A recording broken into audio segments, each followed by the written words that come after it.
This video is brought to you by AKSIAS. Good morning all of you. Welcome to AKSIAS. ఈరోజు మనము September 5కి సంబంధించి ఈనాడు, సాక్షి, హిందూ మరియు Indian ఎక్స్ప్రెస్లో వచ్చిన ముఖ్యమైన కరెంట్ అఫైర్స్ని ఒకసారి డిస్కస్ చేద్దాం. సో ఈ కరెంట్ అఫైర్స్ అనేది మీకు UPSC civil service examination prelims point of వ్యూలో మరియు రాష్ట్ర స్థాయి పబ్లిక్ సర్వీస్ కమిషన్ నిర్వహించే ఏపీపీఎస్సి మరియు టీఎస్పీఎస్సికి సంబంధించి గ్రూప్ 1, గ్రూప్ 2 ఎగ్జామ్స్కి, ఇతర కాంపిటేటివ్ ఎగ్జామ్స్ అయిన ఎస్ఎస్సి, సిజిఎల్ మరియు క్లాట్ వంటి ఎగ్జామ్స్ కూడా ఈ కరెంట్ అఫైర్స్ మీకు చాలా ఉపయోగకరంగా ఉంటాయి. సో ఈ కరెంట్ అఫైర్స్ అనేది ముఖ్యంగా మీకు ప్రిలిమ్స్ పాయింట్ ఆఫ్ వ్యూలో వచ్చేసి ఒక కరెంట్ అఫైర్స్కి సంబంధించి ఆ కరెంట్ అఫైర్స్కి సంబంధించిన కంప్లీట్ ఇన్ఫర్మేషను, అదేవిధంగా దానికి సంబంధించిన అనాలసిస్ కూడా మీకు ఇక్కడ డిస్కస్ చేయడం జరుగుతుంది. కాబట్టి సో మీకు కంప్లీట్గా ఒక ఓవరాల్గా ఒక ఐడియా వచ్చే అవకాశం ఉంటుంది. సో మీరు ఈ కరెంట్ అఫైర్స్ నేను ఏదైతే ఎక్స్ప్లెయిన్ చేస్తున్నానో ఈ కరెంట్ అఫైర్స్కి సంబంధించి మీరు ఖచ్చితంగా ఒక నోట్స్ అనేది మెయింటైన్ చేయాలి. సో ఎందుకంటే మనకు ఎగ్జామ్ జరిగే సమయానికి ఈ కరెంట్ అఫైర్స్ మొత్తం దాదాపుగా 1 ఇయర్ కరెంట్ అఫైర్స్ మనము ప్రిపేర్ అవ్వాల్సి ఉంటుంది. సో మనము రెగ్యులర్గా ఈ నోట్స్ అనేది మెయింటైన్ చేయడం వలన మనకు ఈజీగా మెమరీలో గుర్తుంటుంది.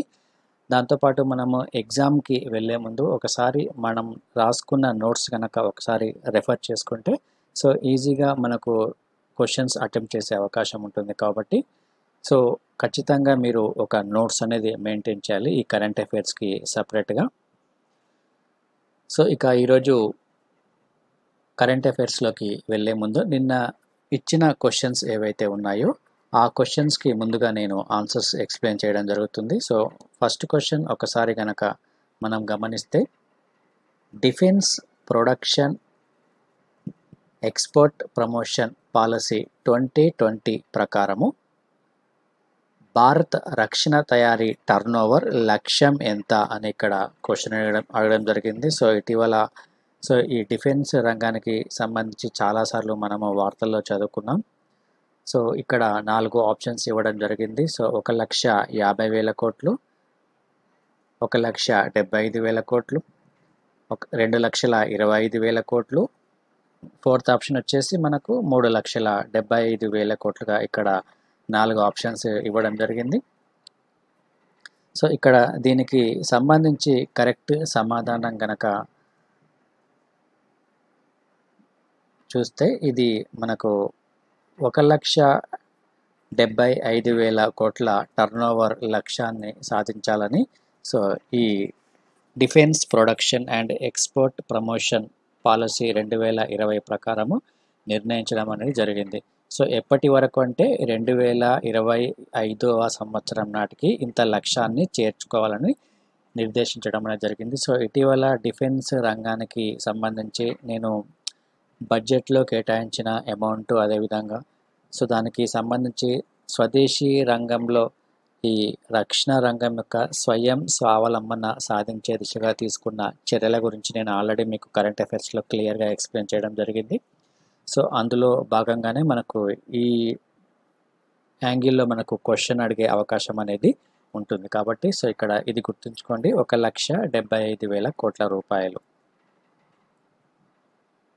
సో ఇక సెకండ్ క్వశ్చన్ కనుక ఒకసారి మనం గమనిస్తే, మహిళల ఆర్థిక సాధికారతకు తోడ్పడటానికి హిందుస్థాన్ యూనిలివర్ లిమిటెడ్, P&G మరియు ఐటీసీలతో ఏ రాష్ట్ర ప్రభుత్వం అవగాహన ఒప్పందాన్ని కుదుర్చుకుంది అని ఇక్కడ క్వశ్చన్ అడగడం జరిగింది. సో కింద ఆప్షన్స్ కనుక ఒకసారి మనం గమనిస్తే, కేరళ, ఆంధ్రప్రదేశ్, తమిళనాడు మరియు తెలంగాణ అని 4 ఆప్షన్స్ ఇవ్వడం జరిగింది.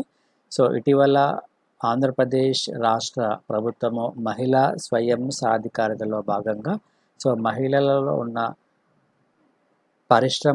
పారిశ్రామికులు ఎవరైతే ఉన్నారో సో వారిని మరింతగా వెలుగులోకి తీసుకురావడానికి, అదేవిధంగా వారికి ఒక స్వయం స్వావలంబనను చేర్చడానికి దిశగా ఆంధ్రప్రదేశ్ రాష్ట్ర ప్రభుత్వము అనేక కంపెనీలతో పలు ఒప్పందాలను కుదుర్చుకోవడం అనేది జరిగింది. సో అందులో భాగంగా హిందుస్థాన్ యూనిలివర్ లిమిటెడ్, P&G మరియు ఐటీసీలతో ఆంధ్రప్రదేశ్ రాష్ట్ర ప్రభుత్వం ఒక ఒప్పందాన్ని కుదుర్చుకుంది. కాబట్టి మనకి ఇక్కడ ఆన్సర్ వచ్చేసి ఆంధ్రప్రదేశ్. అదేవిధంగా ఒకసారి మనం బ్యాక్గ్రౌండ్ కనుక ఒకసారి గమనిస్తే, ముఖ్యంగా పాడి పరిశ్రమ రంగానికి సంబంధించి మహిళా పారిశ్రామికవేత్తలను ప్రోత్సహించే దిశగా ఆంధ్రప్రదేశ్ రాష్ట్ర ప్రభుత్వము గుజరాత్కి చెందిన అమూల్ అనే కంపెనీతో కూడా ఒక ఒప్పందాన్ని కుదుర్చుకోవడం జరిగింది. సో నేను ఆల్రెడీ మీకు కరెంట్ అఫైర్స్లో దీని గురించి క్లియర్గా ఎక్స్ప్లెయిన్ చేయడం జరిగింది. సో ఇది ఖచ్చితంగా ఎగ్జామ్లో అడిగే అవకాశం ఉంటుంది కాబట్టి సో ఈ ఒప్పందాల గురించి సో మీరు ఖచ్చితంగా ఒక నోట్స్ అనేది మెయింటైన్ చేయాలి. సో మొత్తం ఏ ఏ కంపెనీల గురించి ఏ ఏ ఒప్పందాలు కుదుర్చుకున్నాయి, సో దాని యొక్క ప్రధానమైన లక్ష్యం ఏమిటి, అదేవిధంగా దానికి సంబంధించి ప్రధానమైన లబ్ధిదారులు ఎవరెవరు ఉన్నారు, అర్హతలు ఏమిటి అనే అంశాలన్నీ మీ దగ్గర ఖచ్చితంగా ఉండాలి. సో ఏ యాంగిల్లో అయినా కానీ క్వశ్చన్ అడిగే అవకాశం అనేది ఉంటుంది. సో కాబట్టి సో ఈ పాయింట్ ఆఫ్ వ్యూలో మనకు ఇక్కడ ఆన్సర్ వచ్చేసి ఆంధ్రప్రదేశ్ రాష్ట్రం అని చెప్పుకున్నాం కదా. ఇంకా నెక్స్ట్ క్వశ్చన్ ఒకసారి చూద్దాం. మొదటి గోల్ఫ్ కోర్స్ అయిన తెంజాల్ గోల్ఫ్ రిసార్ట్ అనే స్వదేశ్ దర్శన్ పథకాన్ని కేంద్ర మంత్రి ప్రహ్లాద్ సింగ్ ఏ రాష్ట్రంలో ప్రారంభించారు అని ఇక్కడ 4 ఆప్షన్స్ ఇవ్వడం జరిగింది. ఈ ఆప్షన్స్ కనుక ఒకసారి మనం గమనిస్తే మణిపూర్, అరుణాచల్ ప్రదేశ్, త్రిపుర మరియు మిజోరాం. దీనికి కరెక్ట్ సమాధానం వచ్చేసి మిజోరాం. సో ఇటీవల మిజోరాం రాష్ట్రంలో ఈ తెంజాల్ గోల్ఫ్ రిసార్ట్ అనే ఒక స్వదేశీ దర్శన్ పథకాన్ని ప్రారంభించడం అనేది జరిగింది. ఇంకా నెక్స్ట్ క్వశ్చన్ చూద్దాం. ఆవ నూనెను సరఫరా చేయడానికి ఖాదీ గ్రామ పరిశ్రమల కమిషన్ ఏ కేంద్ర సాయుధ పోలీసు దళంతో అవగాహన ఒప్పందంపై సంతకం చేసింది? సో ఇక్కడ 4 ఆప్షన్స్ ఇవ్వడం జరిగింది. National security guard, Indo Tibetan border police, central reserve police force, border security force. దీనికి కరెక్ట్ సమాధానం వచ్చేసి నేషనల్ సెక్యూరిటీ గార్డ్ అని గుర్తుంచుకోండి. సో ఖాదీ గ్రామ పరిశ్రమల కమిషన్ ఏదైతే ఉందో దీన్ని కేవీఐసి అని అంటారు. సో ఈ కేవీఐసి ఆవ నూనెను ముఖ్యంగా సరఫరా చేయడానికి నేషనల్ సెక్యూరిటీ గార్డుతో ఒక అవగాహన ఒప్పందాన్ని కుదుర్చుకోవడం జరిగింది. సో అదేవిధంగా ఇక్కడ మరొక అంశం గురించి మీకు ఎక్స్ప్లెయిన్ చేస్తాను.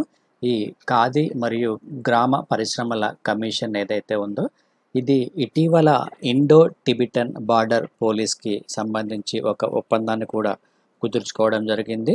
సో ఇందులో ముఖ్యంగా స్వదేశీ అనే నినాదంతో ఈ ఖాదీకి సంబంధించిన గూడ్స్ ఏవైతే ఉన్నాయో వస్తువులు ఈ ఖాదీకి సంబంధించి సో వీటిని ప్రమోట్ చేయడానికి ఇండో టిబెటన్ బార్డర్ పోలీస్తో ఈ ఖాదీ గ్రామ పరిశ్రమల కమిషన్ కూడా మరొక ఒప్పందాన్ని కుదుర్చుకోవడం జరిగింది. సో ఇక్కడ మీరు కన్ఫ్యూజన్ అవ్వకండి. ఇక్కడ ఆవ నూనెతో దీన్ని సరఫరా చేయడానికి నేషనల్ సెక్యూరిటీ గార్డ్తో ఒప్పందాన్ని కుదుర్చుకుంది.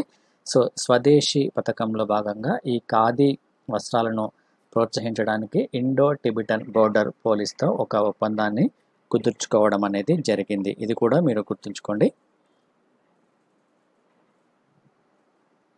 ఇక నెక్స్ట్ క్వశ్చన్ కనుక ఒకసారి మనం గమనిస్తే జాతీయ విద్యా విధానంలో విదేశీ భాషల ఉదాహరణల జాబితా నుంచి ఏ భాషను తొలగించారు? ఇక్కడ 4 ఆప్షన్స్ ఇవ్వడం జరిగింది. స్పానిష్, ఆంగ్లం, కొరియన్ మరియు మాండరిన్.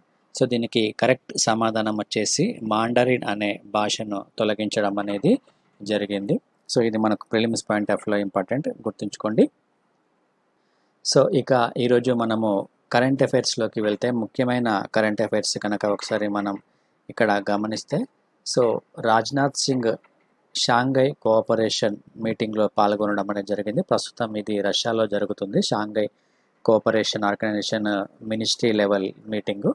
సో దానికి సంబంధించి సమాచారం ఇక్కడ మీకు ఇస్తాను. So defence minister Rajnath Singh met his Chinese counterpart Wei Fenghe on sidelines of the Shanghai cooperation organisation defence minister meeting in Moscow. So ఇది ఎక్కడ జరుగుతుందంటే ప్రస్తుతం మాస్కోలో ఈ మీటింగ్ అనేది జరుగుతుంది. Shanghai cooperation organisation defence minister meeting అని గుర్తుంచుకోండి. సో రక్షణ మంత్రిత్వ శాఖ సమావేశము ఈ షాంఘై కోఆపరేషన్ ఆర్గనైజేషన్కి సంబంధించి. సో ఇక్కడ మీకు ప్రిలిమినరీ ఎగ్జామినేషన్ పాయింట్ ఆఫ్ వ్యూలో ఇంపార్టెంట్గా మీరు చదువుకోవాల్సిన టాపిక్ వచ్చేసి షాంఘై కోఆపరేషన్ ఆర్గనైజేషన్ అంటే ఏమిటి, సో దానిని ఎప్పుడు స్థాపించారు, అందులో ఏ ఏ సభ్య దేశాలు ఉన్నాయి అనే అంశాలని మీరు ఖచ్చితంగా చదువుకోవాలి. ఇది ప్రిలిమ్స్ పాయింట్ ఆఫ్ వ్యూలో వెరీ వెరీ ఇంపార్టెంట్. సో ఈ షాంఘై కోఆపరేషన్ ఆర్గనైజేషన్ అనేది సో ఒక శాశ్వతమైన ఇంటర్ గవర్నమెంటల్ ఇంటర్నేషనల్ ఆర్గనైజేషన్స్గా మనం చెప్పుకోవచ్చును. So it is a Eurasian political, economic and military organisation. అంటే యురేషియాకు సంబంధించి రాజకీయంగా మరియు ఆర్థికంగా మరియు సైనిక పరంగా ఒక సంస్థగా దీనిని మనం చెప్పుకోవచ్చును. సో దీన్ని స్థాపించడానికి ప్రధానమైన కారణం వచ్చేసి శాంతిని నెలకొల్పే విధంగా మరియు శాంతి భద్రతను కాపాడే విధంగా మరియు ఆ ప్రాంతానికి సంబంధించి ఒక సుస్థిరత్వాన్ని కలిగించే విధంగా ఈ షాంఘై కోఆపరేషన్ ఆర్గనైజేషన్ను ఎస్టాబ్లిష్ చేయడం అనేది జరిగింది. సో దీనిని 2001వ సంవత్సరంలో ఏర్పాటు చేశారు. అయితే గతంలో ఈ షాంఘై కోఆపరేషన్ ఆర్గనైజేషన్ ఏదైతే ఉందో సో దీనిని గతంలో షాంఘై 5గా పిలిచేవారు. సో అంటే దీనిని షాంఘై 5 ఎందుకు పిలిచారు అంటే సో అప్పుడు 5 దేశాలు మాత్రమే ఉండేవి. China, Kazakhstan, Kyrgyzstan, Russia, Tajikistan మరియు ఉజ్బెకిస్తాన్ అనే దేశాలు మాత్రమే గతంలో ఒక కూటమిగా ఉండేవి. సో దాన్ని షాంఘై 5 అని పిలవడం జరిగింది. సో ఆ తర్వాత దీన్ని 2001వ సంవత్సరంలో షాంఘై కోఆపరేషన్ ఆర్గనైజేషన్గా నామకరణం చేశారు. ఎందుకంటే ఆ తర్వాత ఉజ్బెకిస్తాన్ అనేది జాయిన్ అయిన తర్వాత సో దీనిని షాంఘై కోఆపరేషన్ ఆర్గనైజేషన్గా పిలవడం అనేది జరిగింది. సో ఇక్కడ మీరు గమనిస్తే ఈ షాంఘై కోఆపరేషన్ ఆర్గనైజేషన్ షాంఘై ఒప్పందం అని కూడా పిలవడం జరుగుతుంది. దీనినే మనము షాంఘై ప్యాక్ట్ అని అంటాము. సో ఇక్కడ ఈ షాంఘై కోఆపరేషన్ ఆర్గనైజేషన్ యొక్క అధికార భాషలు రష్యన్ మరియు చైనీస్ అనేవి అధికార భాషలుగా ఉన్నాయి. సో ఇండియా మరియు పాకిస్తాన్ దేశాలు 2017వ సంవత్సరంలో ఈ షాంఘై కోఆపరేషన్ ఆర్గనైజేషన్లో చేరడం జరిగింది. సో ఇక్కడ మీరు మ్యాపింగ్ చూసుకుంటే మీకు ఈజీగా అర్థమవుతుంది. So members state of the Shanghai cooperation ఆర్గనైజేషన్కి సంబంధించి సో ఇక్కడ రష్యన్ ఫెడరేషన్ మరియు republic of Kazakhstan, Kyrgyz republic మరియు republic of Uzbekistan, republic of Tajikistan, republic of India, Pakistan మరియు people's republic of China. So మొత్తం ఇవి ఇందులో సభ్య దేశాలుగా కొనసాగుతున్నాయి ఈ షాంఘై కోఆపరేషన్ ఆర్గనైజేషన్కి సంబంధించి. సో ఒకసారి మీరు ఈ మ్యాపింగ్ ఒకసారి చూసుకుంటే మీకు ఈజీగా మెమరీలో గుర్తుండిపోతుంది. కాబట్టి ఈ మ్యాపింగ్ అనేది మీకు చాలా చాలా ఇంపార్టెంట్. సో దీని గురించి ఒకసారి మీరు నోట్ డౌన్ చేసుకోండి నోట్స్లో. ఇందులో ఉన్న మెంబర్ స్టేట్స్ ఏవేవైతే ఉన్నాయో సో వాటికి సంబంధించి. సో ప్రస్తుతం ఇక్కడ ఈ జరుగుతున్న ఈ షాంఘై కోఆపరేషన్ డిఫెన్స్ మినిస్టర్స్ మీటింగ్లో మన భారతదేశం తరపున డిఫెన్స్ మినిస్టర్ రాజ్నాథ్ సింగ్ పాల్గొనడం అనేది జరిగింది. సో ఇందులో అనేక అంశాల గురించి కూడా ఇతను ప్రస్తావించడం జరిగింది. అందులో భాగంగా ఇరు దేశాల మధ్య ఒక శాంతిపూర్వకమైన వాతావరణం అనేది ఉండాలని, అదేవిధంగా ఒక నమ్మకము మరియు ఒక కోఆపరేషన్ ఉండాలని ఇక్కడ ప్రస్తావించడం జరిగింది. నాన్ అగ్రెషన్, అదేవిధంగా respect for the international rules. So ఉద్రిక్త వాతావరణము కలిగించకుండా ప్రతి దేశము వ్యవహరించాల్సిన అవసరం అనేది ఉందని, మరియు అంతర్జాతీయ నిబంధనలు ఏవైతే ఉన్నాయో సో వాటిని అన్ని దేశాలు గౌరవించాలని కూడా ఇక్కడ ప్రస్తావించడం జరిగింది. అదేవిధంగా వివిధ దేశాలకు సంబంధించి ఆ దేశాల మధ్య ఉన్న సత్సంబంధాలను గుర్తించాలని కూడా ఇక్కడ ప్రకటించడం అనేది జరిగింది. సో ఆ దేశాల మధ్య ఏమైనా విభేదాలు తలెత్తే వాటిని శాంతిపూర్వకంగా పరిష్కరించుకోవాల్సిందిగా రాజ్నాథ్ సింగ్ ఇక్కడ ప్రస్తావించడం జరిగింది. సో ఇక్కడ మరొక అంశం కనుక చూసుకుంటే మరొక మీటింగ్ కూడా ఇక్కడ జరగనుంది. So combined meeting of defence minister of SCO, అదేవిధంగా collective security treaty organisation meeting మరియు commonwealth of independent states member meeting అనేది ఇక్కడ జరుగుతుంది. ఎందుకంటే ప్రస్తుతం ప్రపంచ యుద్ధం, సో సెకండ్ వరల్డ్ వార్ 75వ సంవత్సరాలు పూర్తి చేసుకుంటున్న సందర్భంగా సో మొత్తం ఈ గ్రూప్స్ అన్ని కలిపి ఇక్కడ సమావేశాన్ని ఏర్పాటు చేసుకోవడం అనేది జరిగింది. సో ఇక్కడ ఈ షాంఘై కోఆపరేషన్ మెంబర్స్ స్టేట్స్ ఎవరైతే ఉన్నారో మొత్తం దేశాల, సో వీటి యొక్క జనాభా వచ్చేసి ప్రపంచ జనాభాలో 40% ఉంటుందంటే దాదాపుగా చాలా ఎక్కువ జనాభా అనేది మొత్తం ఈ షాంఘై కోఆపరేషన్ ఆర్గనైజేషన్ దేశాల్లోనే ఉండడం మనము గమనించాల్సిన అంశం. సో అదేవిధంగా ఇక్కడ ఈ షాంఘై కోఆపరేషన్ మీటింగ్కి సంబంధించి చైనా సంబంధించి ఎవరైతే వచ్చారో సో అతనితో కూడా ఇక్కడ మీటింగ్ సమావేశం జరగడం అనేది జరిగింది. సో దీనికి సంబంధించి రాజ్నాథ్ సింగ్ కూడా కొన్ని కీలకమైన వ్యాఖ్యలు చేయడం అనేది జరిగింది చైనాకు ఇండైరెక్ట్గా.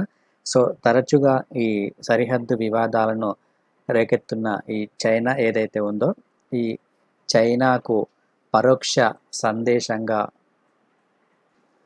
రెండవ ప్రపంచ యుద్ధాన్ని ఒక ఉదాహరణగా ఇక్కడ చెప్పడం అనేది జరిగింది. సో రెండవ ప్రపంచ యుద్ధానికి కారణమైన దురాక్రమణ విధాన దుష్ఫలితాలను ఈ సందర్భంగా వ్యాఖ్యానిస్తూ సో చైనాను ఇండైరెక్ట్గా ఇక్కడ హెచ్చరించడం అనేది జరిగింది. సో ఇరు దేశాల మధ్య ప్రస్తుతం సరిహద్దు వివాదాలకు సంబంధించిన అంశాలు ఏవైతే ఉన్నాయో సో వాటిని అగ్రెసివ్గా కాకుండా శాంతియుతంగా పరిష్కరించుకోవాలని కూడా ఇక్కడ ప్రస్తావించడం అనేది జరిగింది. అదేవిధంగా ఇరు దేశాల సార్వభౌమత్వాన్ని కాపాడాలని, సో ఏకపక్షంగా దురాక్రమణలను చేయకూడదని, అంతర్జాతీయ నిబంధనలు ఏవైతే ఉన్నాయో ఆ అంతర్జాతీయ నిబంధనలు కూడా గౌరవించాల్సిన అవసరం అనేది ఉందని కూడా ఇక్కడ స్పష్టం చేయడం అనేది జరిగింది.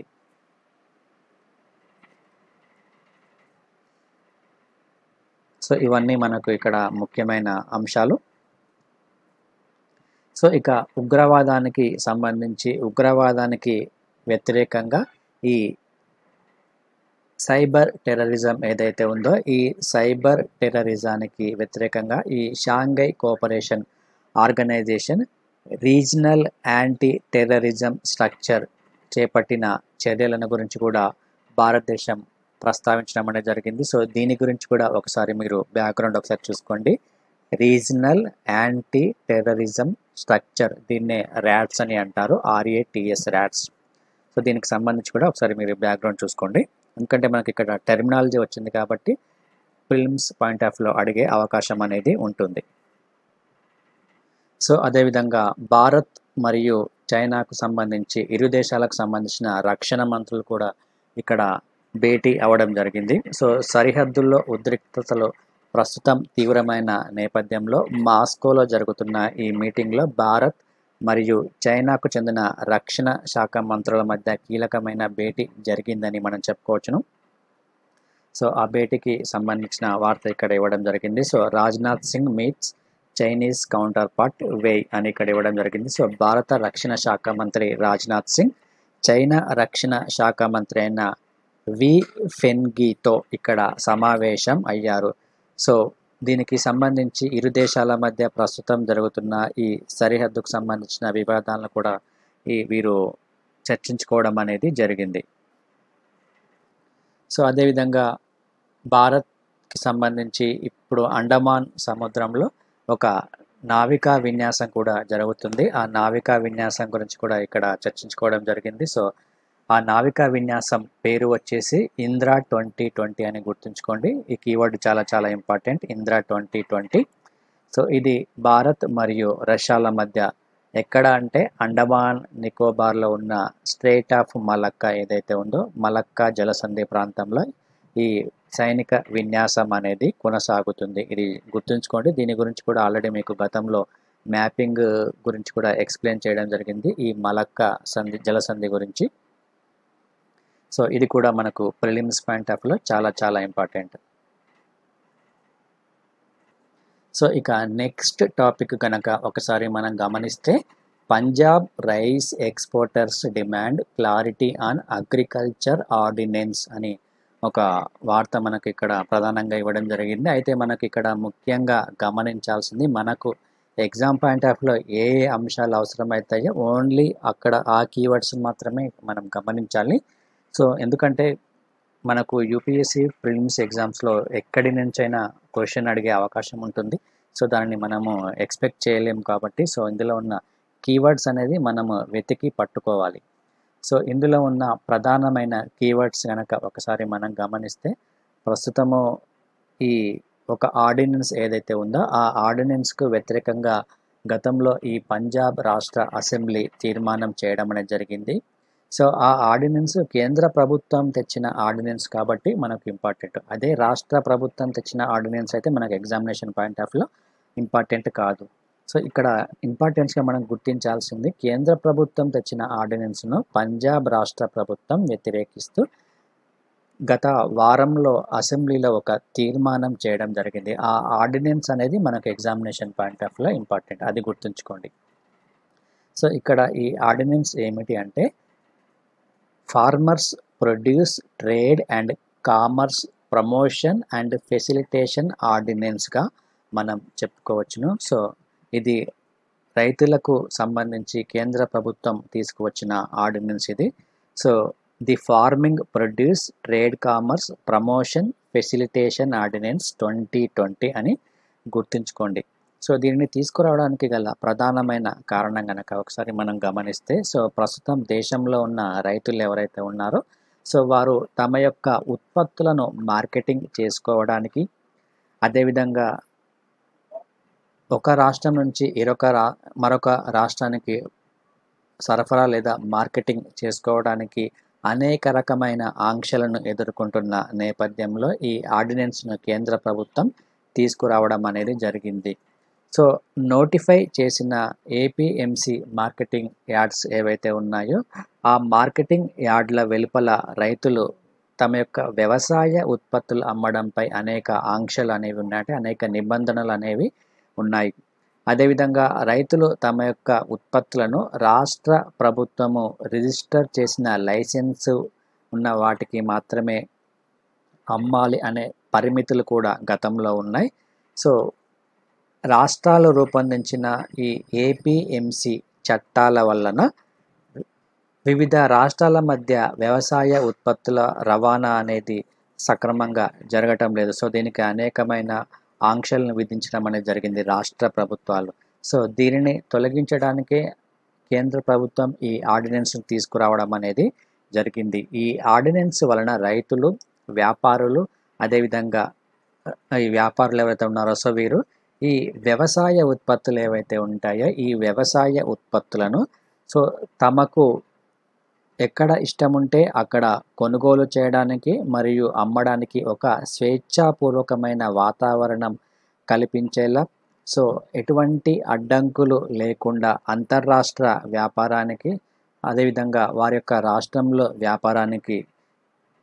వ్యాపారం చేసుకునేలా ఈ ఆర్డినెన్స్ను తీసుకురావడం అనేది జరిగింది. ఇది గుర్తుంచుకోండి ఈ ఆర్డినెన్స్కు సంబంధించి. సో ఈ ఆర్డినెన్స్ను పంజాబ్ రాష్ట్ర ప్రభుత్వం గతంలో వ్యతిరేకించింది. సో దానికి సంబంధించి పంజాబ్ రాష్ట్ర ప్రభుత్వము ఈ ఆర్డినెన్స్కు సంబంధించి ఒక సందిగ్ధ పరిస్థితిని ఎదుర్కొంటుందని కూడా ఇక్కడ ప్రకటించడం అనేది జరిగింది. సో ఇక్కడ స్టేట్మెంట్ కనుక ఒకసారి మనం గమనిస్తే, we're in a total state of confusion.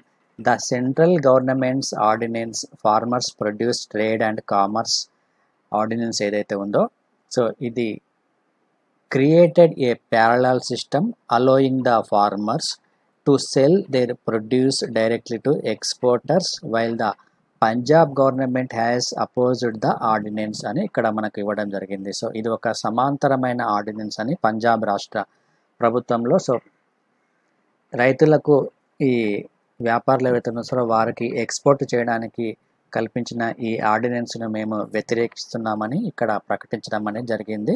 So the basmati growing states including Haryana, Uttar Pradesh, Uttarakhand and Jammu Kashmir have notified that they would be levying only 1% user charges on the produce. So 1% user charges on the produce brought to their mandi while adhering to the new norms under the ordinance. So ఇక్కడ ఈ రాష్ట్ర ప్రభుత్వం విధించే ఈ లేవీ ఏదైతే ఉందో ఈ బియ్యానికి సంబంధించిన లేవీ దీన్ని ఒక పన్నుగా మనం చెప్పుకోవచ్చును. సో ఇది ఈ ఆర్డినెన్స్కు సంబంధించి కొంత వ్యతిరేకంగా ఉందని ఇక్కడ దీన్ని ఈ ఆర్డినెన్స్ను వ్యతిరేకించడం అనేది జరుగుతుంది పంజాబ్ రాష్ట్ర ప్రభుత్వం. సో ఇక్కడ ఎగ్జామినేషన్ పాయింట్ ఆఫ్ లో మరొక ఇంపార్టెంట్ వచ్చేసి ఈ బాస్మతి బియ్యాన్ని పండించే రాష్ట్రాల లిస్ట్ కూడా ఒకసారి ఎగ్జామినేషన్ పాయింట్ ఆఫ్ లో గుర్తుంచుకోండి. So Haryana, Uttar Pradesh, Uttarakhand and Jammu and Kashmir. ఇక నెక్స్ట్ టాపిక్ గనక తీసుకుంటే Pune firms RTPCR test it gets nod for the manufacture sale in India. సో పూణేకి సంబంధించి ఒక కంపెనీ ఏదైతే ఉందో సో దానికి సంబంధించి ఈ ఆర్టీపీసీఆర్ టెస్ట్ కిట్ను డెవలప్ చేయడానికి ఒక అప్రూవల్ అనేది రావడం జరిగింది. దాని పేరు ఇక్కడ పేరు వచ్చేసి మనకు ప్రిలిమ్స్ పాయింట్ ఆఫ్ లో ఇంపార్టెంట్ కోవిడెక్స్ 1. ఈ నేమ్ గుర్తుంచుకోండి. ద కోవిడ్-19 reverse transcribed polymers chain reaction RTPCR అని అంటారు. సో ఈ ఆర్టీపీసీఆర్ టెస్ట్ కిట్ అనేది నేమ్ ఇది Covidex 1. So developed by Pune based Genpath diagnostics. ఈ నేమ్ కూడా గుర్తుంచుకోండి. Genpath diagnostics has received approval for the manufacture అంటే తయారు చేయడానికి అనుమతి లభించింది. And sale in India. So భారతదేశంలో దీనిని అమ్ముకోవడానికి కూడా అప్రూవల్ అనేది రావడం జరిగింది. సో దీనికి అప్రూవల్ ఇచ్చేది ఎవరు అనే సంస్థ కూడా మనకు చాలా చాలా important. Central drugs standard control organisation. ఇది గుర్తుంచుకోండి. సో ఇక్కడ మనకు ఎగ్జామినేషన్ పాయింట్ ఆఫ్ లో వచ్చేసి ఈ నేమ్ ఒకటి, సో దీన్ని తయారు చేసిన కంపెనీ పేరు, సో ఇక్కడ అప్రూవల్ ఇచ్చింది ఎవరు అనేది కూడా మనకు చాలా చాలా important. So the central drugs standard control organisation given approval to the Bengaluru based Achira labs to manufacture the kits. So వీటిని తయారు చేయడానికి ఈ అచిరా ల్యాబ్స్కి అనుమతిని ఇవ్వడం అనేది జరిగింది. So the kit was validated by the council of scientific and industrial research centre for cellular and molecular biology. So ఈ CSIR CCMB ఏదైతే ఉందో ఈ సిసిఎంబి దీనిని పరీక్ష కూడా నిర్వహించడం అనేది జరిగింది. అండ్ దీనిని Indian council of medical research కూడా ఆమోదించింది అని గుర్తుంచుకోవాలి. ఇక్కడ అంటే ఒక వ్యాక్సిన్ అనేది అంటే ఒక వ్యాక్సిన్ లేకపోతే ఏదైనా ఒక టెస్ట్ కిట్ అనేది మార్కెట్లోకి రావడానికి సో దానికి ఏ ఏ దశలు ఉన్నాయనేది మనకు దీని ద్వారా తెలుసుకోవచ్చును. So Genpath's Pune clinical laboratory earlier received approval from the national accreditation board of laboratories and the ICMR to carry out the COVID-19 RT-PCR testing in the country. So this makes Genpath the first company in the country. ఇది గుర్తుంచుకోండి. First company in the country to run and NABL ICPR అంటే national accreditation board of laboratories ICMR approved COVID-19 testing lab. So ఈ COVID-19 పరీక్షను జరిపే lab అనేది so నిర్వహించే మొట్టమొదటి కంపెనీగా మనం చెప్పుకోవచ్చును భారతదేశంలో. సో ఇది మనకు ప్రిలిమ్స్ పాయింట్ ఆఫ్ లో ఇంపార్టెంట్ ఓన్లీ. ఇక నెక్స్ట్ టాపిక్ కనుక తీసుకుంటే Kaziranga set to be expanded by the 3053 హెక్టార్స్గా దీనిని ఎక్స్పాండ్ చేయనున్నారు. So the Assam government has approved the addition of 30.53 square kilometres to the 884 square kilometres Kaziranga national park. So ఈ Kaziranga national park ఏదైతే ఉందో so దీనిని మరింతగా విస్తరించనున్నారు. దాదాపుగా 30.53 స్క్వేర్ కిలోమీటర్ల మేర దీనిని విస్తరించనున్నారు. సో ప్రస్తుతం ఇది 884 స్క్వేర్ కిలోమీటర్లుగా ఉంది. So the additional areas straddling 2 districts Nagaon and Sonitpur would make the Kaziranga National Park Tiger Reserve grow 1085 square kilometers. So the core area of the Kaziranga National Park and Tiger Reserve is 430 square kilometers అని మనం గుర్తుంచుకోవాలి ఇక్కడ. So దీనికి సంబంధించి mapping కూడా మనకు చాలా చాలా ఇంపార్టెంట్. ఇక్కడ ఈ కజీరంగా నేషనల్ పార్క్ ఇది అస్సాం రాష్ట్రంలో ఉంటుంది. సో ఇక్కడ మీకు ఈ బ్రహ్మపుత్ర రివర్ ఏదైతే ఉందో ఈ బ్రహ్మపుత్ర రివర్ అనేది ఈ కజీరంగా నేషనల్ పార్క్ గుండా ప్రవహించడం అనేది జరుగుతుంది. సో ఇక్కడ దీనిని ప్రస్తుతం ఎక్స్టెండ్ చేయాలనుకున్న ప్రాంతం ఈ నాగాన్ డిస్టిక్ ఉంది కదా, ఇక్కడ గమనించండి మ్యాపింగ్లో ఈ నాగాన్ డిస్టిక్ మరియు ఇటువైపు ఈ సొంటిపూర్ డిస్టిక్. సో ఇక్కడి వరకు దీనిని విస్తరించనున్నారు. ఈ మ్యాపింగ్ చూసుకోండి ఒకసారి. సో ఇక మనకు ఈ కజీరంగా నేషనల్ పార్క్కి సంబంధించి అత్యంత ముఖ్యమైన అంశం వచ్చేసి ఇది దేనికి ప్రసిద్ధి అనేది. సో ఇది ఒంటి కొమ్ము ఖడ్గమృగాలకు ప్రసిద్ధి చెందినదిగా మనం ఆల్రెడీ గతంలో చదువుకున్నాం. సో ఇది కూడా మనకు గుర్తుంచుకోవాలి. సో అదేవిధంగా ఈ కజీరంగా నేషనల్ పార్కును యునెస్కో కూడా ఒక ప్రపంచ వారసత్వ ప్రదేశంగా గతంలో గుర్తించడం అనేది జరిగింది.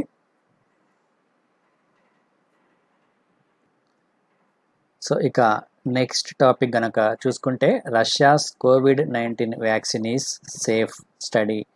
సో ల్యాన్సెంట్ ఒక నివేదికను ఇక్కడ విడుదల చేయడం అనేది జరిగింది. సో ఇటీవల రష్యా స్పుత్నిక్ వి అని ఒక వ్యాక్సిన్ కూడా ప్రపంచంలో మొట్టమొదటిసారిగా విడుదల చేస్తున్నట్లు ప్రకటించడం అనేది జరిగింది. సో దానికి సంబంధించిన వార్త ఇది. సో ప్రస్తుతం ఇది పరీక్షల దశలో ఉంది. సో దీనికి సంబంధించి లాన్సెంట్ ఒక నివేదికను కూడా వెల్లడించడం అనేది జరిగింది. సో ఈ రష్యాకు చెందిన ఈ వ్యాక్సిన్ ఏదైతే ఉందో ఈ వ్యాక్సిన్ సమర్థవంతంగా పనిచేస్తుందని, సో యాంటీబాడీస్ అనేది అనుకున్న రీతిలో వృద్ధి చెందుతున్నాయని కూడా ఈ లాన్సెంట్ నివేదిక అనేది తెలియజేయడం అనేది జరిగింది. సో గతంలో ఈ వ్యాక్సిన్ను రష్యా ప్రకటించిన నేపథ్యంలో దీనిపై అనేక రకమైన విమర్శలు కూడా వచ్చాయి. సో ఎటువంటి టెస్టింగ్స్ చేయకుండా రష్యా తొందరపడి ఈ వ్యాక్సిన్ను ప్రకటించింది అని కూడా చాలా దేశాలు తమ యొక్క అభిప్రాయాన్ని వ్యక్తం చేయడం అనేది జరిగింది. అయితే ప్రస్తుతం తొలి మరియు రెండవ దశ ప్రయోగాలకు సంబంధించి ఇక్కడ పరిశోధకులు ఎవరైతే ఉన్నారో సో వారు వాటి యొక్క వివరాలను ప్రచురించడం అనేది జరిగింది. సో ఇక్కడ చేసిన ఈ ప్రయోగాల దశల్లో ఈ టీకా అనేది పూర్తి సురక్షితంగా ప్రకటించడం అనేది జరిగింది. సో ఈ టీకా ఎవరైతే వేసుకున్నారో సో వారిలో 21 రోజుల్లోనే యాంటీబాడీలు ఉత్పత్తి అయ్యాయని కూడా ప్రకటించడం జరిగింది. సో రోగ నిరోధక శక్తిని పెంచడంలో కీలక పాత్రను పోషించే టీ కణాలు ఏవైతే ఉన్నాయో ఈ టీ కణాల యొక్క ప్రతిస్పందన కూడా 28 రోజుల్లోనే కనిపించింది అని కూడా ఈ నివేదిక అనేది మనకు తెలియజేస్తుంది. సో ప్రస్తుతం ఈ ప్రయోగాలకు సంబంధించి ఇక్కడ 2 రకాల డోసులను కూడా వాడడం అనేది జరిగింది. అందులో ఒకటి వచ్చేసి ఈ పేరు గుర్తుంచుకోండి, ఇది RAD26A ఫస్ట్ది అయితే, రెండవది వచ్చేసి RAD5S. సో ఈ 2 కాంపోనెంట్స్ని 18 నుంచి 60 సంవత్సరాల మధ్య ఉన్న వారికి ప్రయోగించడం అనేది జరిగింది. సో ఇక మనము నెక్స్ట్ టాపిక్ కనుక ఒకసారి తీసుకుంటే రైతుల సౌర విద్యుత్ ప్లాంట్కు ప్రాధాన్యత రుణాలు అని ఇక్కడ మనకు వార్త ఇవ్వడం జరిగింది. సో బ్యాంకులకు RBI ఒక సర్క్యులర్ జారీ చేయడం అనేది జరిగింది. సో రైతుల రుణాలకు సంబంధించి సో రైతులు ఎవరైతే ఉన్నారో సో వారు తమ యొక్క పంట పొలాలలో ఏర్పాటు చేసుకునే సౌర విద్యుత్ ప్లాంట్లు ఏవైతే ఉన్నాయో సో వీటిని ప్రాధాన్య రంగం కింద పరిగణించి సో వ్యవసాయ రుణాలు ఇవ్వాలని కూడా RBI పేర్కొనడం జరిగింది. సో దీనికి సంబంధించి అన్ని బ్యాంకులకు ఒక సర్క్యులర్ కూడా విడుదల చేయడం అనేది జరిగింది. వ్యవసాయ అవసరాల కోసము ఈ పంట పొలాల్లో ఏర్పాటు చేసుకునే వ్యక్తిగత సౌర పంపు సెట్లు, అదేవిధంగా గ్రిడ్కు కనెక్ట్ అయిన వ్యవసాయ పంపు సెట్లను సౌర విద్యుద్దీకరణ కిందికి మార్చుకోవడానికి రుణాలను ఇవ్వాలని ఈ సర్క్యులర్లో స్పష్టంగా చెప్పడం అనేది జరిగింది. సో పంట ఉత్పత్తులను నిర్దిష్ట ధరతో కొనుగోలు చేయడానికి రైతులతో ముందుగానే ఒప్పందాలు చేసుకునే FPO మరియు FPC వ్యవసాయ ఉత్పత్తి సంఘాలు మరియు సంస్థలకు 5 కోట్ల వరకు రుణం ఇవ్వడానికి అనుమతినివ్వడం జరిగింది. ఇక్కడ 5 కోట్లు అనేది చాలా ఇంపార్టెంట్, గుర్తుంచుకోండి. సో అర్బన్ కోఆపరేటివ్ బ్యాంకులు మరియు రైతు సహకార సంఘాలకు రుణాలు ఇవ్వకూడదని కూడా ఇక్కడ చెప్పడం జరిగింది. అంటే ఇక్కడ ఎవరెవరికి రుణాలు ఇవ్వకూడదన్నది కూడా చాలా ఇంపార్టెంట్ ఎగ్జామినేషన్ పాయింట్ ఆఫ్ వ్యూలో. రైతుల నుంచి వ్యవసాయ ఉత్పత్తులు కొనుగోలు చేసే సహకార సంఘాలు ఏవైతే ఉన్నాయో ఈ సహకార సంఘాలకు 5 కోట్ల వరకు రుణం ఇవ్వాలని కూడా చెప్పడం జరిగింది. సో పట్టణ సహకార బ్యాంకులకు మాత్రం ఇది వర్తించదు. ఇది గుర్తుంచుకోండి క్లియర్గా. సో వ్యవసాయము అనుబంధ కార్యకలాపాల్లో పనిచేసే అంకుర సంస్థలు ఏవైతే ఉన్నాయో వాటికి 50 కోట్ల వరకు రుణం ఇవ్వవచ్చు. ఇప్పటి వరకు 10 లక్షల లోపు విద్యా రుణాలనే ప్రాధాన్య రుణంగా పరిగణించేవారు. సో ఇప్పుడు దాని పరిధిని 20 లక్షలకు పెంచడం అనేది జరిగింది. సో ఇక ఇళ్ళ మరమ్మతులు ఏవైతే ఉన్నాయో సో వీటిని కూడా ఈ ప్రాధాన్యత విభాగం కింద ఇచ్చే రుణ పరిమితిని మెట్రోపాలిటన్ ప్రాంతాల్లో 5 లక్షల నుంచి 10 లక్షలకు పెంచారు. ఇతర ప్రాంతాల్లో 2 లక్షల నుంచి 6 లక్షలకు పెంచారు. సో ఇక్కడ ఈ పరిమితి కూడా చాలా చాలా ఇంపార్టెంట్, గుర్తుంచుకోండి ఇది. నెక్స్ట్ టాపిక్ తీసుకుంటే ఇది వైఎస్ఆర్ ఉచిత వ్యవసాయ విద్యుత్ పథకానికి సంబంధించి ఒక అడ్వర్టైజ్మెంట్ ఇవ్వడం జరిగింది. సో ఈ అడ్వర్టైజ్మెంట్లో ఉచిత వ్యవసాయ విద్యుత్ అంటే ఏమిటి, సో దీని వలన ఎవరెవరికి లాభాలు కలుపుతాయి, ఈ పథకం ఎవరెవరికి వర్తిస్తుంది, సో దానికి సంబంధించి కంప్లీట్గా ఇన్ఫర్మేషన్ అనేది ఇవ్వడం జరిగింది. సో ఇది మీరు నోట్ డౌన్ చేసుకొని పెట్టుకోండి, ఇందులో ఉన్న కంప్లీట్ ఇన్ఫర్మేషన్. నెక్స్ట్ ఫుడ్ ప్రాసెసింగ్పై 8 ఒప్పందాలను కుదుర్చుకోవడం జరిగింది ఆంధ్రప్రదేశ్ రాష్ట్ర ప్రభుత్వం. సో ఇక్కడ ఆంధ్రప్రదేశ్ రాష్ట్ర ప్రభుత్వం ఈ ఫుడ్ ప్రాసెసింగ్కి సంబంధించి నెదర్లాండ్స్ ప్రభుత్వము మరియు వివిధ సంస్థలు అదేవిధంగా వివిధ కంపెనీలతో 8 అవగాహన ఒప్పందాలను కుదుర్చుకోవడం అనేది జరిగింది.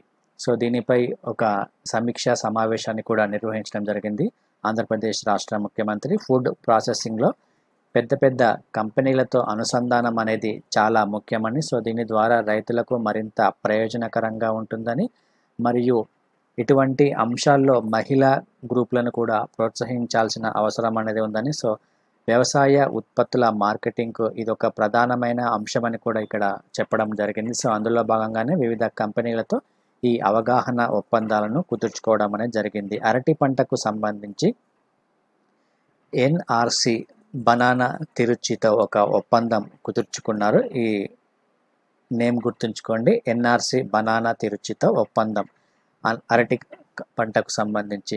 సో ఇక మైక్రో ఫుడ్ ప్రాసెసింగ్ ప్రమోషన్తో పాటు క్వాలిటీ టెస్టింగ్ లాబొరేటరీలు ఏవైతే ఉన్నాయో సో వీటిపై కూడా ఈ ఎన్ఆర్సి బనానా అనేది పనిచేస్తుంది. ఇక అరటి సహా పండ్లు కూరగాయలు ఫుడ్ ప్రాసెసింగ్పై పూణేకు చెందిన ఫ్యూచర్ టెక్ ఫుడ్స్ ప్రైవేట్ లిమిటెడ్తో ఒక ఒప్పందాన్ని కుదుర్చుకోవడం అనేది జరిగింది. ఫ్యూచర్ టెక్ ఫుడ్స్ ప్రైవేట్ లిమిటెడ్తో ఒప్పందం కుదుర్చుకోవడం జరిగింది. ఈ కంపెనీ పేరు చాలా చాలా ఇంపార్టెంట్, గుర్తుంచుకోండి. టమాటా అరటి ప్రాసెసింగ్కు సంబంధించి మౌలిక సదుపాయాల కల్పనపై బిగ్ బాస్కెట్తో ఒప్పందం కుదుర్చుకుంది. మామిడి చీని మిరప వంటి పంటల ప్రాసెసింగ్పై ఐటీసీతో ఒప్పందం కుదుర్చుకోవడం జరిగింది. Lawrence Dell agro processing company Andhra Pradesh రాష్ట్ర ప్రభుత్వంతో పలు ఒప్పంద అవగాహన పత్రాలను కుదుర్చుకోవడం జరిగింది. ముఖ్యంగా ఉల్లి ప్రాసెసింగ్పై దృష్టిని కేంద్రీకరించినట్లు ఈ కంపెనీ ప్రకటించడం అనేది జరిగింది. Lawrence Dale Agro Processing. So ఆహార ఉత్పత్తుల ప్రాసెసింగ్లో అత్యంత కీలకమైన ఇంటీరియర్ ఆర్కిటెక్చర్, డిజైన్, ప్యాకేజింగ్ మరియు కంటైనర్ల అంశాలపై నెదర్లాండ్స్ ప్రభుత్వంతో ఆంధ్రప్రదేశ్ రాష్ట్ర ప్రభుత్వం ఒప్పందాన్ని కుదుర్చుకోవడం జరిగింది. ఇక రొయ్యలు, చేపలు మరియు పెంపకంలో టెక్నాలజీకి సంబంధించి మార్కెటింగ్ మరియు తదితర అంశాలపై ఐఎఫ్బితో ఆంధ్రప్రదేశ్ రాష్ట్ర ప్రభుత్వం మరొక ఒప్పందాన్ని కుదుర్చుకుంది. సో మొత్తం ఈ 8 ఒప్పందాలు అనేవి చాలా చాలా ఇంపార్టెంట్.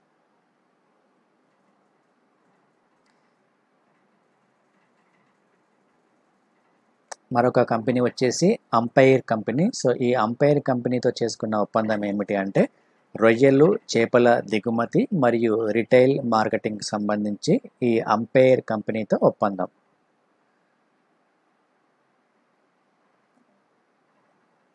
సో నెక్స్ట్ టాపిక్ చూసుకుంటే మారిటైమ్ బోర్డు చైర్మన్గా పెట్టుబడులు మౌలిక వసతుల కల్పన మంత్రి అని. సో ఆంధ్రప్రదేశ్ మారిటైమ్ బోర్డు చైర్మన్గా రాష్ట్ర పెట్టుబడులు మౌలిక వసతుల కల్పన శాఖ మంత్రిని నియమిస్తూ ఆంధ్రప్రదేశ్ రాష్ట్ర ప్రభుత్వం ఉత్తర్వులు జారీ చేయడం జరిగింది.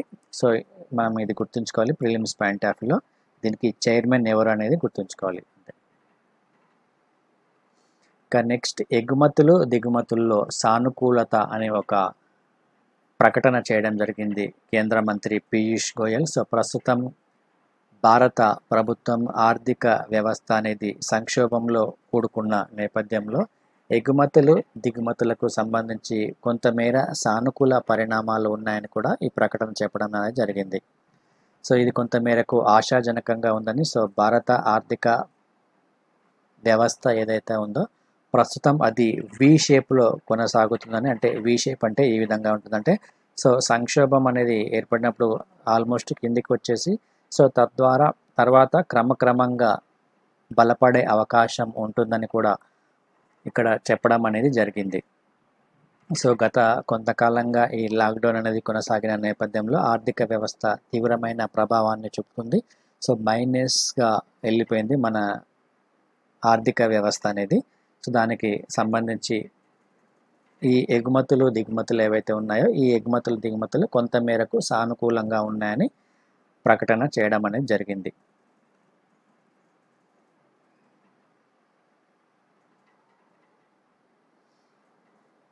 సో ఇక మరొక అంశం తీసుకుంటే ఆత్మనిర్భర్ షిప్పింగ్ అని ఇక్కడ మరొక అంశం ఇక్కడ ఇవ్వడం జరిగింది. సో ఆత్మనిర్భర్ కార్యక్రమాన్ని మరింత సమర్థవంతంగా అమలు చేయడానికి కేంద్రం మరికొన్ని అంశాలను కూడా పరిశీలించనుంది.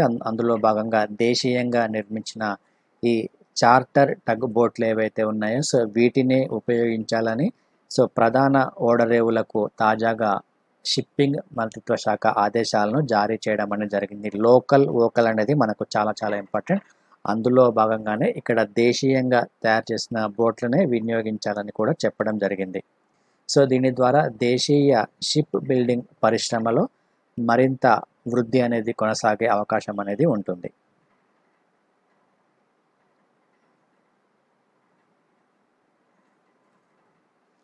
మరొక అంశం వచ్చేసి పోర్టుల్ని కలుపుతూ రైల్వే గూడ్స్ కారిడార్స్ అని.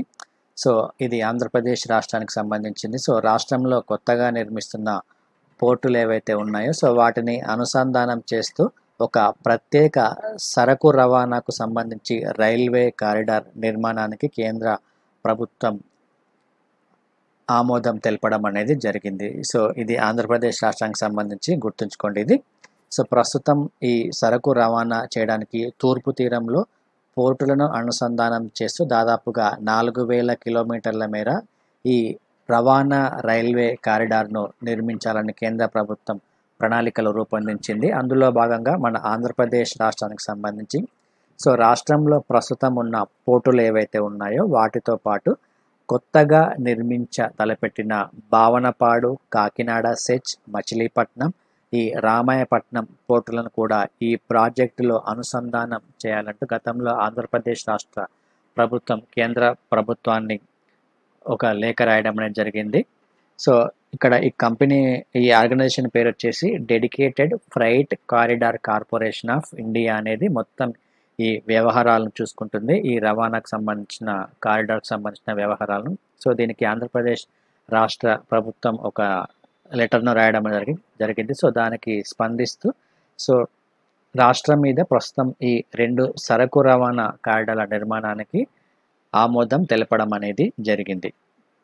సో ప్రస్తుతం పశ్చిమ బెంగాల్లో ఉన్న ఖరగ్పూర్ నుంచి మన తూర్పు తీరంలో ఉన్న విజయవాడ వరకు దాదాపుగా 1115 కిలోమీటర్లు, విజయవాడ నుంచి మధ్యప్రదేశ్కు దాదాపుగా 975 కిలోమీటర్ల మేర ఈ కారిడార్లు నిర్మించేందుకు ఒక ప్రతిపాదన అనేది ఉంది.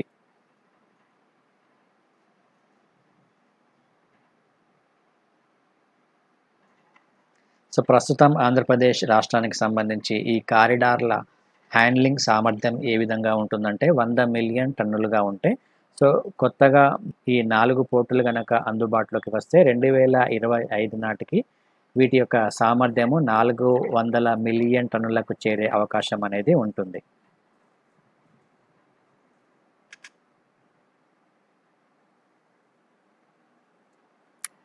సో ఇది మనకి ఈరోజు ఉన్న కరెంట్ అఫైర్స్. ఇక క్వశ్చన్స్ కనుక ఒకసారి మనం గమనిస్తే ఇక్కడ 3 స్టేట్మెంట్స్ ఇవ్వడం జరిగింది. ఈ స్టేట్మెంట్స్లో సరైన వాటిని గుర్తించండి అని ఇక్కడ ఇవ్వడం జరిగింది. 1945వ సంవత్సరంలో అమెరికా మాన్హట్టన్ ప్రాజెక్టులో భాగంగా అభివృద్ధి చేసిన తొలి అణుబాంబును హిరోషిమాపై విజయవంతంగా పరీక్షించింది. సో ఇక్కడ చిన్న మిస్టేక్ వచ్చింది. ఇక్కడ హిరోషిమాపై అని రాసుకోండి. ఇక్కడ హిరోషిమాపై. సో సెకండ్ స్టేట్మెంట్ ఆగస్ట్ 6వ తేదీని నాగసాకి డేగాను, 9వ తేదీని హిరోషిమా డేగాను ఆచరిస్తున్నారు. మూడవ స్టేట్మెంట్ అణ్వాయుధ దాడి తర్వాత హిరోషిమాలో విరబూసిన తొలి పువ్వు వచ్చేసి ఓలియాండర్. సో పై వాక్యాలలో సరైన వాటిని గుర్తించండి.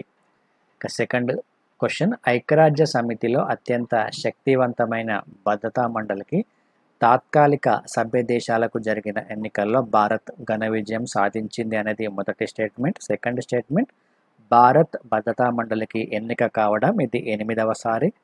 ఐక్యరాజ్య సమితిలో భారత శాశ్వత మిషన్లో ఆర్ రవీంద్రను సంయుక్త కార్యదర్శిగా భారత్ నియమించింది. పై వాక్యాలలో సరైన వాటిని గుర్తించండి. మూడవ క్వశ్చన్ బాస్మతి బియ్యానికి సంబంధించి ఏ రాష్ట్రాలకు భౌగోళిక గుర్తింపు ఉంది? పంజాబ్, హర్యానా, ఉత్తరాఖండ్, మధ్యప్రదేశ్. ఇక నెక్స్ట్ సరయు నదికి సంబంధించి ఈ క్రింది వాటిని పరిశీలించండి. ఈ నది హిమాలయాల్లోని మానస సరోవరంలో జన్మిస్తుంది. ఈ నది ఉత్తరాఖండ్ మరియు ఉత్తరప్రదేశ్ రాష్ట్రాల గుండా ప్రవహిస్తుంది. ఈ నదీ తీరంలో అయోధ్య ఉంది. సో పై వాక్యాల్లో సరికాని వాటిని గుర్తించండి. ఫిఫ్త్ క్వశ్చన్ ఇటీవల వార్తల్లో ప్రముఖంగా వచ్చిన ఆస్ట్రాఖాన్ ఏ దేశంలో ఉంది? Afghanistan, Lebanon, Russia, Indonesia. So ఇది మనకు ఓవరాల్గా ఉన్న కరెంట్ అఫైర్స్. ఈరోజు కరెంట్ అఫైర్స్ అనేవి మనకు చాలా తక్కువగా ఉన్నాయి. సో ఈ క్వశ్చన్స్కి మీరు సమాధానాలను గుర్తించండి. నెక్స్ట్ మనకు ఏకేఎస్ ఐఏఎస్ అందించే కోర్సెస్కి సంబంధించిన సమాచారం యూపీఎస్సికి సంబంధించి civil service, general studies, prelims and mains coaching అనేది అవైలబుల్గా ఉంటుంది. దాంతోపాటు సివిల్ సర్వీస్ యాప్టిట్యూడ్ టెస్ట్ అనేది CSAT పేపర్ ప్రిలిమ్స్లో సెకండ్ పేపర్గా ఉంటుంది. సో దీనికి సంబంధించిన కోచింగ్ కూడా మీకు అందజేయడం జరుగుతుంది. ఇక ఆప్షనల్ సబ్జెక్ట్స్ ఏవైతే ఉన్నాయో ఆ optional subjects anthropology, sociology, political science, public administration, geography, Telugu literature వంటి సబ్జెక్ట్స్ కూడా కోచింగ్ అనేది అందజేయడం జరుగుతుంది. సో ఇంకా టెస్ట్ సిరీస్ కనుక ఒకసారి తీసుకుంటే ఈ టెస్ట్ సిరీస్లో ప్రిలిమ్స్ టెస్ట్ సిరీస్ మరియు మెయిన్స్ టెస్ట్ సిరీస్ అనేది సపరేట్గా ఉంటుంది. సో టెస్ట్ సిరీస్ అనేది మీకు చాలా చాలా ఇంపార్టెంట్. ఎందుకంటే ఈ టెస్ట్ సిరీస్ రాయడం వలన మీకు ప్రిలిమ్స్లో మరింతగా స్కోర్ పెంచుకునే అవకాశం అనేది ఉంటుంది కాబట్టి సో అందుకు అనుగుణంగానే యూపీఎస్సి స్టాండర్డ్స్కి అనుగుణంగా ఈ టెస్ట్ సిరీస్ క్వశ్చన్ పేపర్ అనేది ఉంటుంది. కాబట్టి ఈ టెస్ట్ సిరీస్ అనేది ఖచ్చితంగా ఎన్రోల్ చేసుకోండి. ఇక నెక్స్ట్ వచ్చేసి ఏపీపీఎస్సి మరియు టీఎస్పీఎస్సికి సంబంధించి గ్రూప్ 1 మరియు గ్రూప్ 2 కోచింగ్. సో ఇది తెలుగు మరియు ఇంగ్లీష్ మీడియంలో మీకు అవైలబుల్గా ఉంటుంది. ప్రస్తుతం ఆన్లైన్ కోచింగ్ అనేది కొనసాగుతుంది. సో దానిని ఎన్రోల్ చేసుకోవాలంటే మీరు ఇక్కడ ఉన్న నెంబర్స్కి కాల్ చేయండి. 8448449709 అనే నెంబర్కి కాల్ చేయండి. ఇక గ్రూప్ 1 టెస్ట్ సిరీస్కి సంబంధించి నెక్స్ట్ మనకు ఈ గ్రూప్ 1 మెయిన్స్ ఎగ్జామ్స్ జరగనున్నాయి. సో దానికి సంబంధించి ఏపీపీఎస్సి గ్రూప్ 1 టెస్ట్ సిరీస్ని కూడా కండక్ట్ చేస్తున్నాము. ఇందులో మనకు మొత్తం 25 టెస్టులు ఉంటాయి. ఈ టెస్టులతో పాటు మనకు దానికి సంబంధించిన డిస్కషన్ వీడియోస్ కూడా ప్రొవైడ్ చేయడం అనేది జరుగుతుంది. సో ఈ కోర్సెస్ మరియు ఈ టెస్ట్ సిరీస్ మెటీరియల్కి సంబంధించి మీకు ఏకేఎస్ ఐఏఎస్ ఎడ్యునేషన్ అనే యాప్ను డౌన్లోడ్ చేసుకుంటే మీకు పూర్తి సమాచారం అనేది అక్కడ అవైలబుల్గా ఉంటుంది. ఈచ్ కోర్స్ డీటెయిల్స్ మరియు కోర్సు మాడ్యూల్స్ ఏమేమి ఉన్నాయి, సో తెలుగు మరియు ఇంగ్లీష్ మీడియంకి సంబంధించిన మెటీరియల్ ఏమేమి ఉంది, సో కంప్లీట్ ఇన్ఫర్మేషన్ మీకు ఆ యాప్లో క్లియర్గా ఉంటుంది. కాబట్టి యాప్ని మీరు డౌన్లోడ్ చేసుకోండి. ఇక ఈరోజు ఈ కరెంట్ అఫైర్స్కి సంబంధించి ఈ పీడిఎఫ్ అనేది కూడా మీకు అవైలబుల్గా ఉంటుంది. సో ఇది మనకు ఈరోజు ఉన్న current affairs. Thank you friends, thank you.